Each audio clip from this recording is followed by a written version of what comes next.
Alarm in Jerusalem as Iran races to the bomb amid lull in nuclear talks. Prime Minister Naftali Bennett blamed opposition leader Benjamin Netanyahu for the advances in Iran's nuclear program, soon after the news of Iran's uranium metal enrichment was published. Iran is taking advantage of the lull in nuclear talks with the U.S. to get dangerously close to a nuclear weapon, Israeli officials have warned their American counterparts. They called for setting a deadline for a return to negotiations. Tehran has said it will not return to talks at least until after President-elect Ebrahim Raisi is inaugurated on August 5, nearly 2 months after the end of the 6th round of indirect negotiations between the U.S. and Iran in Vienna, which are intended to restore the 2015 Joint Comprehensive Plan of Action.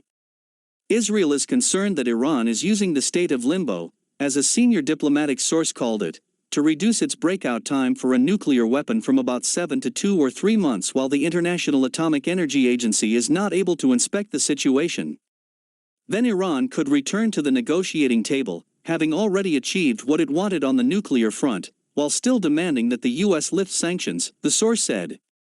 Last week, IAEA Director General Rafael Grossi said Iran's announcement that talks will be on hold until Raisi enters office leaves us in a rather uncomfortable position.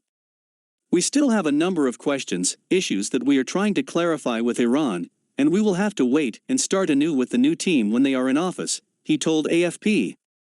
Iran told the IAEA it has taken steps to produce uranium metal enriched to 20% for use as reactor fuel. This brings Iran's nuclear project to a more advanced stage than any country without nuclear weapons is known to have reached. Prime Minister Naftali Bennett blamed opposition leader Benjamin Netanyahu for the advances in Iran's nuclear program soon after news of its uranium enrichment was published.